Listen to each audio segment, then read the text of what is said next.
everybody, welcome back to the channel. This is MTG Ghoul Dude. Today I want to give you all a little tour of my Arasta of the Endless Web enchantment deck. So this is a deck that I wanted to put together, and I've had it for a while. I've been tinkering with it here and there, and I think I finally got it to where I want it. And you never see just a mono color Enchantress deck except for maybe like mono white, or usually you don't see mono green. So let's get into the deck, starting with the ramp. So with the creature in the ramp, we have Sanctum Weaver, because we're going to have a lot of enchantments. Dryad of the Elysian Grove is going to give us a couple extra land drops. Utopia Sprawl, Wild Growth, Quest for Renewal, Fertile Ground, Heartbeat of Spring, Nature's Lore, Rampant Growth, 3 Visits, and Search for Tomorrow. Then let's get into the rest of the main theme of the deck. Well, because we're running a lot of enchantments and not a lot of artifacts, Nettlecyst is actually pretty decent, thankfully, because of the enchantment part on that. Just makes our commander really big. Arbor Elf, Llanowar Elves, Fenhorn Elves, Elvish Mystic, Destiny Spinner to keep our spells from being countered, Herald of the Pantheon to gain us life and to reduce cost. Eternal Witness is to allow us to bring back a enchantment from the graveyard. Llanowar Tribe. Most of those could also be classified as a ramp also. Manargorger Hydra. This is a creature you just don't let just get too big. It's whenever a player casts a spell, put a counter on him. If you're in any of the size pods like I'm in, which is like sometimes from 4 to 8 to 12, this gets big and bad very quickly. Karamatcher's Acolyte.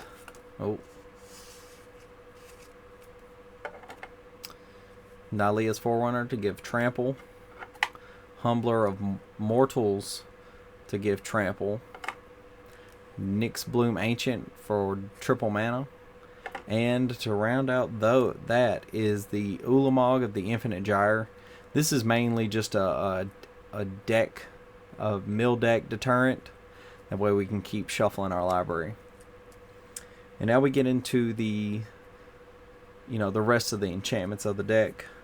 Starting out with Elephant Grass, Rancor, Root Maze. Because we're green, we don't really need, lands to come in tap or untapped. Gaia's Touch, Primal Rage, Sylvan Anthem, because almost all of our creatures will be green. Even the spiders that she makes will be green. Ancestral Mask, Blanchwood Armor, Colossal Majesty, Life Gift, Master Chef.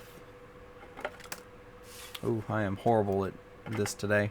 Wilderness Reclamation and Sandworm Convergence. Now we do have a good bit of draw in this deck because we are doing, mono green stuff. So kind of easier to get our draw on. Starting off with the Argothian Enchantress. Whenever you cast an enchantment. Stethian Champion. Whenever you cast an enchantment. Maduran Enchantress. Eidolon of Blossoms whenever it enters. Sylvan Library. Enchantress's Presence. Harmonize, and Return of the Wild Speaker to finish out the card draw. Now you might not think that there's a good bit of removal in a mono green Enchantress deck, but there's a good bit. Curse of Bounty is to try and get other people to look away from us while we're doing our thing, and it allows us to untap if we attack that player. Kinra's Transformation, Lignify, Seal of Primordium, Deglamour, Return to Nature, Wilt, Beast Within, Force of Vigor. Let's see if I can straighten this up. There we go. Oh, that looks so much better. And here we come into like other things for the deck for like to press through for the win. Overwhelming Stampede, because if a creature has Blanchwood armor on it and we have like 10 force out there, it's gonna be pretty good. Clothis Design, creatures you control get +X/+X, where X is your devotion to green. This is kind of, if you have a lot of green pips out there, like a Llanowar Tribe, your Arasta, and like some other cards, like some enchantments, this can turn your creatures into beaters.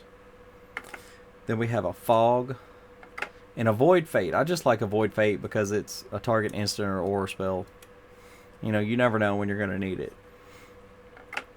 Blossoming Defense, Constant Miss, Heroic Intervention, and Arachnogenesis.